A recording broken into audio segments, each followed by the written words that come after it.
안녕하세요. 정형외과 전문의 이재욱입니다. 오늘은 수술 없이 무릎 연골이 재생되는 단 하나의 방법이라는 내용으로 영상을 만들어 보려고 합니다. 무릎 퇴행성 관절염으로 고생 중이신 분이라면 오늘 영상을 끝까지 보시면 큰 도움이 되실 겁니다.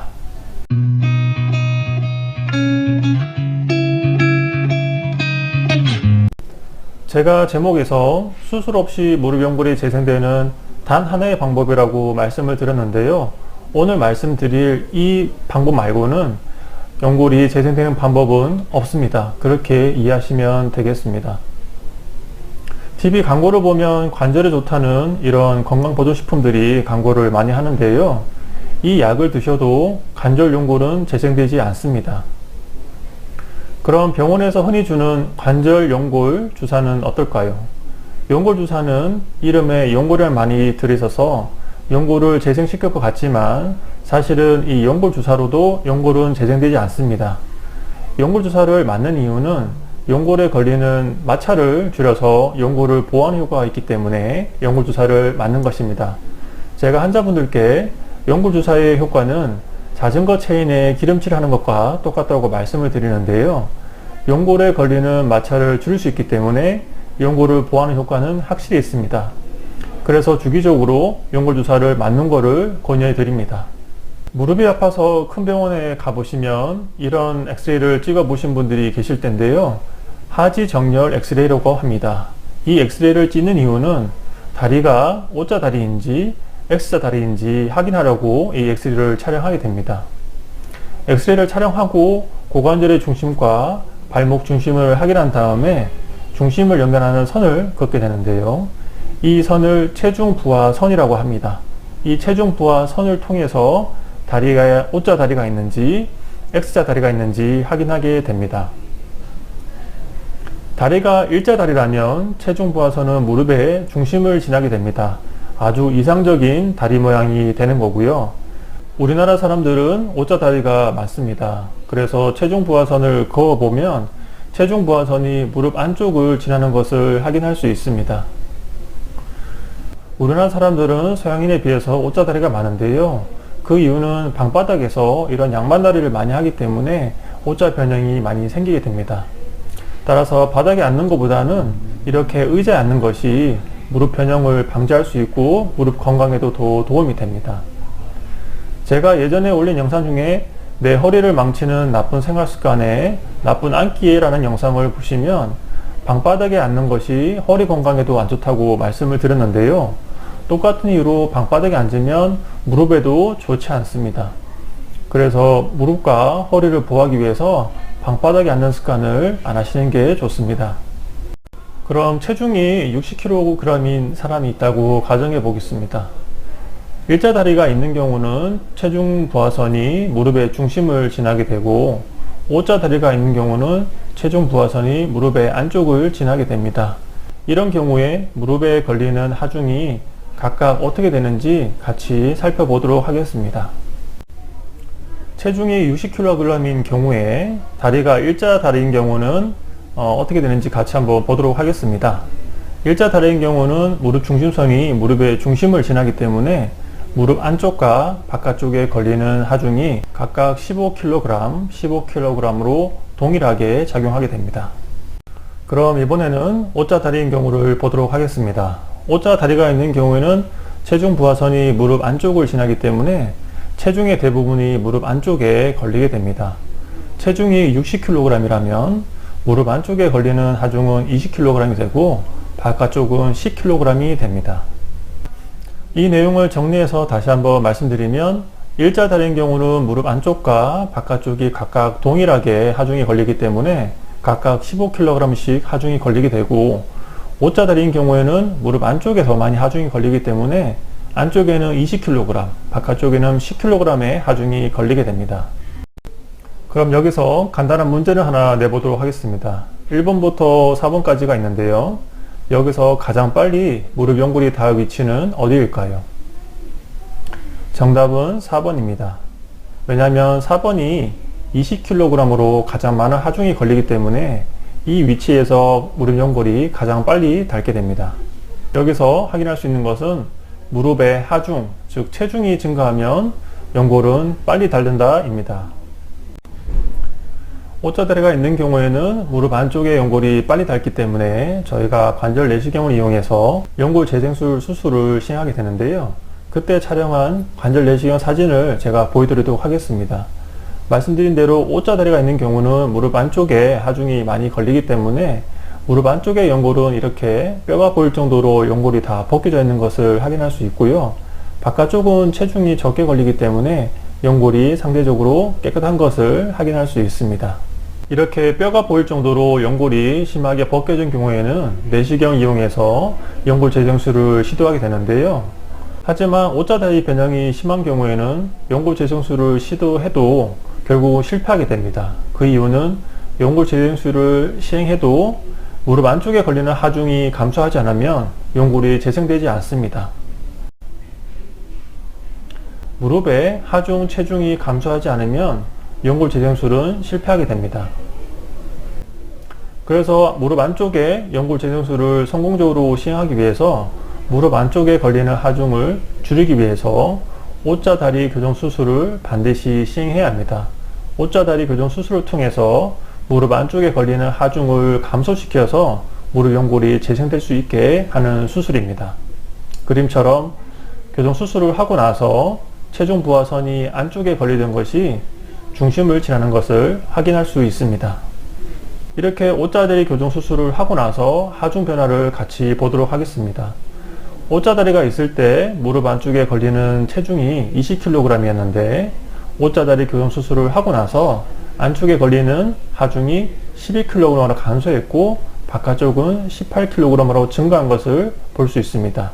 이렇게 오자다리 교정 수술을 하고 나서 무릎 안쪽에 걸리는 하중이 감소해야 안쪽에 연골 재생술을 시행했을 때 연골이 제대로 자라날 수 있습니다. 실제 환자 사례를 같이 보도록 하겠습니다. 이분은 오자다리 교정 수술을 통해서 무릎 안쪽에 하중을 감소시키고 난 다음에 무릎 안쪽에 카티스템을 이용해서 연골 재생술을 시행했는데요. 지금 요 보이는 것은 연골이 하나도 없는 상태이고 밑에 보이는 것은 뼈입니다. 뼈에다가 연골을 재생시키기 위해서 뼈에다가 구멍을 뚫고 카티스템 줄기세포를 이용해서 연골 재생술을 시행한 결과 이렇게 100% 연골이 재생된 것을 확인할 수 있습니다. 보통 연골을 재생하기 위해서 카티스템 줄기세포를 같이 하면 연골 재생이 잘 되기 때문에 환자분들께 권유를 드리지만 카티스템 줄기세포 비용이 워낙 고가이다 보니 가끔 경제적인 문제로 카티스템 시술을 못하는 경우가 있습니다. 이런 경우는 연골 재생술 없이 오자다리 교정 수술만 시행하게 되는데요. 1년이 지나고 나서 다시 관절경으로 연골 상태를 확인해 보면 오자다리 수술만 해도 연골이 부분적으로 재생된 것을 확인할 수 있습니다. 보면 수술 전에 이렇게 연골이 없던 부분이 1년이 지나고 나서 어느 정도 연골이 재생된 것을 볼 수 있습니다. 하지만 카티스템 줄기세포를 사용하지 않았기 때문에 카티스템만큼 연골 재생이 100% 되지는 않습니다. 이 환자분의 경우에도 카티스템 연골 재생술 없이 오자다리 교정 수술만으로 연골이 재생된 것을 1년 후에 관절 내시경을 통해서 부분적으로 재생된 것을 확인할 수 있었습니다. 연골 재생술 없이 단순히 오자다리 교정 수술만 해도 연골이 부분적으로 재생되는 것을 통해서 우리는 무릎의 하중, 즉 체중이 줄면 연골이 재생된다는 결론에 도달할 수 있습니다. 그래서 무릎에 퇴행성 관절염으로 제 외래를 오시는 분들께 항상 제가 환자분들께 강조하는 게 있습니다. 살을 꼭 빼셔야 무릎 연골을 보호할 수 있다는 것인데요. 항상 환자분들께 체중 감소를 항상 강조해 드리고 있습니다. 하지만 환자분들께서 살 빼기가 너무 힘들다고 말씀을 하시는데요. 나이가 드시면 기초 대사량이 떨어져서 더 쉽게 살이 찌고 살이 쉽게 안 빠집니다. 그래서 나이가 들수록 살을 빼는 것이 아주 어려운 일인데요. 지금부터는 살을 빼는 방법에 대해서 말씀을 드리도록 하겠습니다. 살이 찌는 기전은 단순합니다. 우리가 섭취하는 칼로리에서 소비한 칼로리를 빼면 그 남는 양이 지방으로 축적이 됩니다. 그럼 살을 빼기 위해서 어떻게 해야 될까요? 먹는 칼로리를 줄이고 소비할 수 있는 칼로리를 늘리게 되면 살은 빠집니다. 이 논문은 퇴행성 관절염과 체중과의 관계를 확인하기 위해서 399명을 18개월 동안 관찰한 논문입니다. 결론은 체중이 감소하면 무릎 통증도 좋아지고 전신 염증 수치도 개선이 되었다는 것이 결론인데요. 18개월 동안 운동만 하는 그룹, 그 다음에 식이요법만 하는 그룹, 운동과 식이를 같이 하는 그룹으로 세 그룹으로 나눠서 확인을 해 보았는데요. 18개월 동안 운동만 한 그룹은 1.8kg의 체중 감소가 있었습니다. 하지만 식이요법만 한 그룹에서는 8.9kg의 체중 감소가 있었는데요. 여기서 알 수 있는 것은 운동보다 식이가 체중 감소에 더 중요하다는 것입니다. 그래서 냉정한 말씀이지만 먹고 싶은 거 다 먹으면서 다이어트는 100% 실패합니다. 먹고 싶은 것을 참고 줄여야지 체중을 뺄 수 있다는 말입니다. 다시 한번 말씀드리지만 체중 감소에서 가장 중요한 것은 식이요법이 가장 중요하고, 쉽게 말씀드리면 먹고 싶은 것을 참으셔야 됩니다. 세 가지를 금지하셔야 되는데요. 간식 금지, 야식 금지, 음주 금지입니다. 우리가 간식을 먹게 되면 간식 속에는 대부분 다 설탕이 들어 있습니다. 단당류의 설탕은 살을 찌게 하는 가장 큰 주범이고, 특히 식사 후에 습관처럼 먹는 디저트는 체중 감소에 큰 방해가 됩니다. 따라서 간식은 금지하시는 게 꼭 필요합니다. 그 다음 야식은 먹는 대로 살아갑니다. 그래서 야식도 금지하셔야 되고, 우리가 술을 드시는 것은 대부분 밤에 드시죠. 밤에 드시면 술만 먹는 게 아니라 안주를 같이 먹게 되는데요. 술을 마시는 것도 일종의 야식을 먹는 것과 똑같습니다. 먹는 대로 살로 갑니다. 우리가 돈 주고 사 먹는 것에는 다 설탕이 들어 있습니다. 설탕이 들어있지 않으면 맛이 없기 때문에 팔리지 않습니다.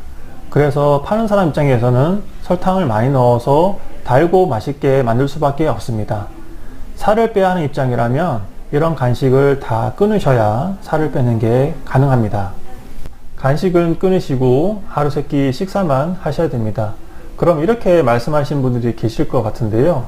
하루 세 끼만 먹고 무슨 재미로 사냐라고 여쭤보실 수 있는데, 세 끼 식사를 하실 때 정말 맛있는 것만 드세요. 그러면 먹는 즐거움이 오히려 배가 됩니다. 식사하실 때 탄수화물, 지방 섭취는 줄이시고 단백질과 야채 위주로 드세요. 야채를 많이 먹으면 포만감을 채울 수 있기 때문에 그만큼 열량 섭취가 줄어들게 됩니다. 그리고 천천히 드세요. 빨리 먹으면 더 많이 먹기 때문에 칼로리 섭취가 증가됩니다. 그리고 내가 먹는 음식의 칼로리가 얼마인지 확인하는 습관을 들이시면 다이어트에 큰 도움이 되십니다. 밥 한 공기의 열량이 250kcal이고요. 커피 한 잔, 카페 라테의 칼로리가 230kcal입니다. 식사를 하고 나서 이렇게 커피 한 잔을 마시면 밥 두 공기 먹는 것과 똑같습니다.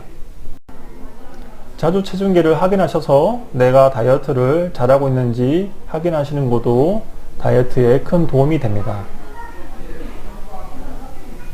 근육은 지방을 태우는 소각로이기 때문에 근력 운동은 꼭 하셔야 됩니다.